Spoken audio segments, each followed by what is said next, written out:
Hello there. In this video we're going to introduce another type of number sequence known as the Leyland numbers. So a Leyland number is one that is defined as follows. So we're going to begin by letting x and y both be in the sets of integers, namely the positive set of integers, that satisfy the following relation that x must be greater than or equal to y, and both of these must be greater than 1. Then a Leyland number is one of the form L is equal to x to the power of y plus y to the power of x. We're just going to do a couple examples on how to calculate these Leyland numbers. I explain why we need to mandate that x must be greater than or equal to y is greater than 1, and also describe a couple properties about this number sequence.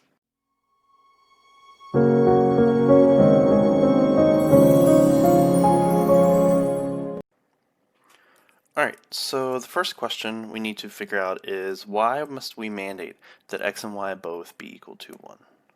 So why that x must be greater than or equal to y, why must these two be greater than or equal to 1? So the reason is actually very simple. So let us assume y is equal to 1. So let's break this assumption.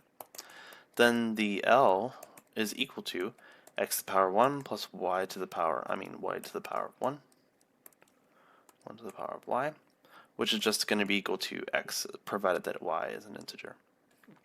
Right? Remember, x is in the set of integers, so this will imply that all x and z are Leyland numbers, right? And that wouldn't be too interesting, right? Because we already have that set described, and we also know a lot of properties about that. So the second characteristic that we need to question is why do we mandate that x must be greater than or equal to y? So remember that L is equal to x to the power of y plus y to the power of x, which is the same thing as y to the power of x plus x to the power of y. So notice that I've just replaced x with x and y with y. So of course this is commutative, right? So therefore 2, 1 and 1, 2 is going to give us the same exact Leyland number. And we do not want to sort of replicate the whole entire space for which the Leyland numbers span, right? So it's just easier to mandate that x is be greater than or equal to y, right? So x and y can be equal, so therefore 2, 2 will generate a Leyland number, and kk will represent a Leyland number as well, provided k is in the set of integers. Alright, so let's just calculate the first few Leyland numbers. So the Leyland number I'm going to define as follows. Lxy is going to be equal to x to the power of y plus y to the power of x. So therefore, L22 is going to be equal to 2 squared plus 2 squared, which is going to be equal to 4 plus 4, which is equal to 8. L33 is going to be equal to 3 cubed plus 3 cubed, which is going to be 27 plus 27, which is going to be equal to 54. And you should be able to see a pattern with when x and y are equal. So therefore, we can generalize the property that L kk is going to be equal to k to the power of k plus k to the power of k, which is just going to be equal to 2 times k to the power of k. Here, k is a positive integer. So this is always going to be true. So therefore, Leyland 4 is going to be equal to 2 times 4 to the power of 4. So we know 4 to the power of 4 is going to be equal to what? So that's going to be 256, and times 2, that's going to give us 512. Right? And one can verify that L55 is going to be equal to 6250. Right? So those are our diagonal entries for the set of Leyland numbers. So let's make a little table here. So Lxy, so x here and y here, right? Alright, so let's do 2, 3, 4, 5. And let's do 2, 3, 4, and 5 along the row. Now remember, we already calculated these diagonal entries, so 8, 54, 512, and 6250. We do not need to calculate these, so then we're going to have a triangular shape, sort of like the Pascal triangle with the binomial coefficients. being able to have that structure is definitely going to help out getting, say, a closed form for the set of Leyland numbers, right?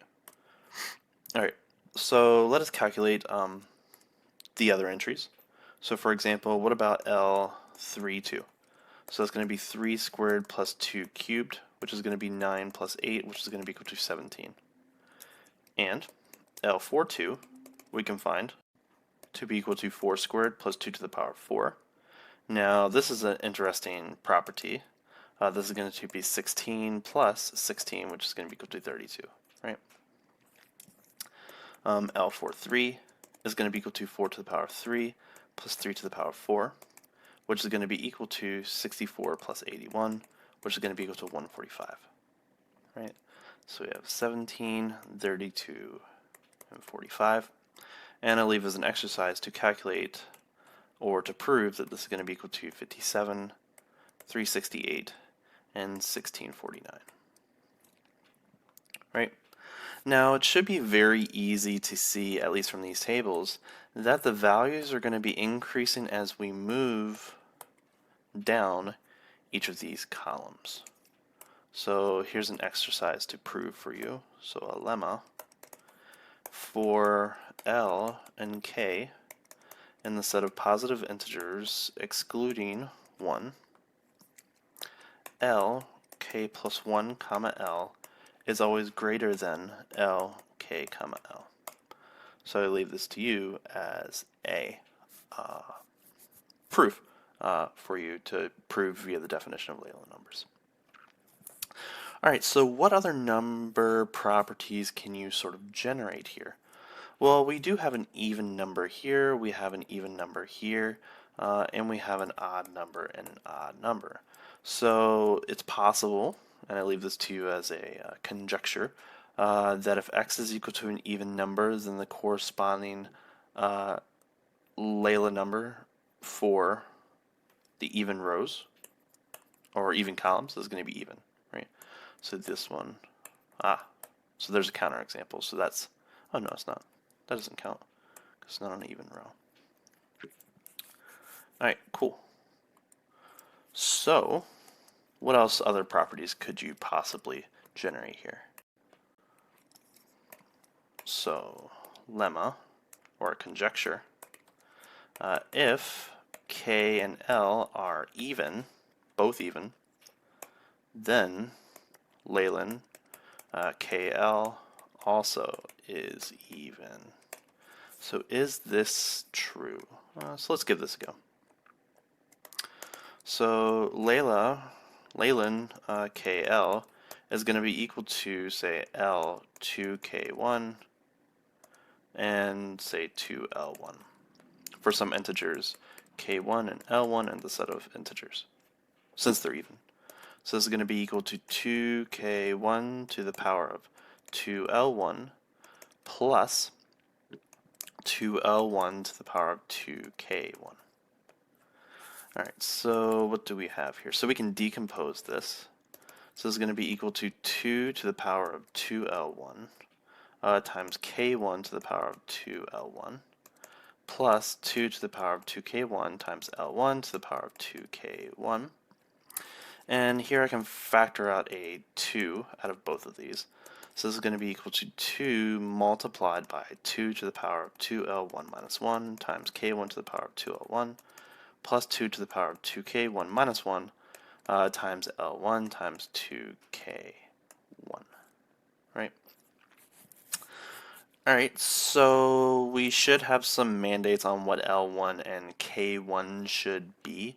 They definitely should be positive, and they should be greater than or equal to 1, right?